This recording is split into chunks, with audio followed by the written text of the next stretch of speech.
everyone, we're going to find the volume of the solid generated by revolving the region bounded by our lines and curves about the x-axis. We have a curve y equals x squared plus 1 and a line y equals x plus 3.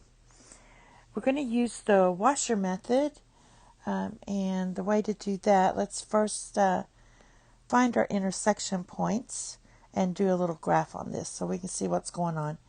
So if we set y equals y, we're going to get x squared plus 1 equals x plus 3. That means we have x squared minus x minus 2 equals 0. And if you factor, you get x minus 2 times x plus 1 equals 0. Therefore, our x equals negative 1 or our x equals 2 when our y is 0. When you do a little graph here, let's see.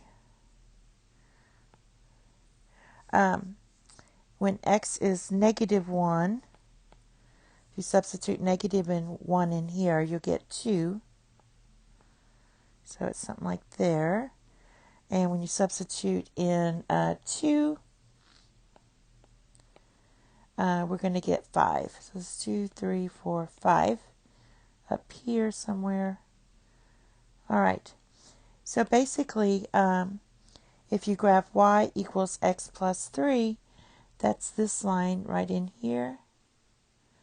And if you graph y equals x squared plus 1, that's the y-intercept is 1, and it's curved like that. So something like that. All right. And our shaded region is this area in here. All right. Now this revolves about the x-axis. So what we're going to do is use this the washer cross sections and basically use this formula here. Now your larger R is the upper bound.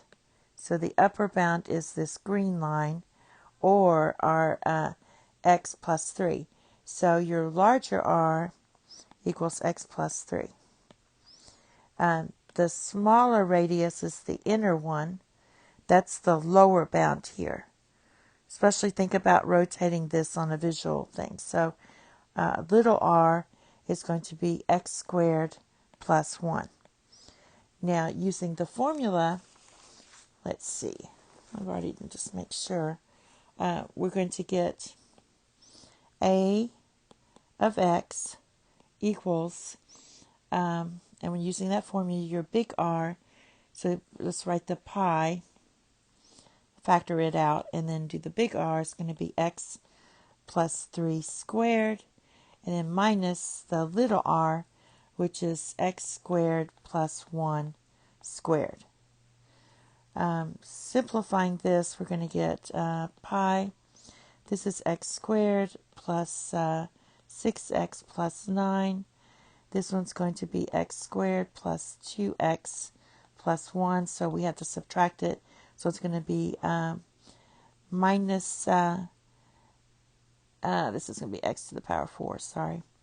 And this is going to be 2x squared. All right, so minus x to the power 4 minus 2x squared minus 1. All right, so when you simplify that, we're going to get it equals pi. And we're I'm going to write this in order. X to the power of 4 minus x squared plus 6x plus 8. All right. And so this is the area. So to find the volume, you integrate it.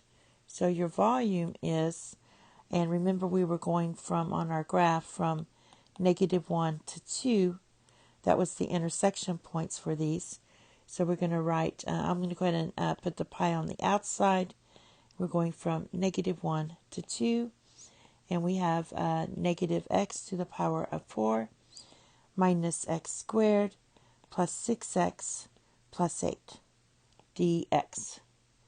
So let's integrate this. So this is going to give you pi. We're going to get negative 1/5 fifth, x to the power of 5 minus 1/3 x to the power of 3 plus 3x squared plus 8x, and then we're evaluating from -1 to 2. So let's see how much I can squeeze in here. This is going to equal pi. Now for the 2, we're going to get -32 divided by 5 minus 8/3 plus 12 plus 16. Then you have to subtract and then substitute in for -1.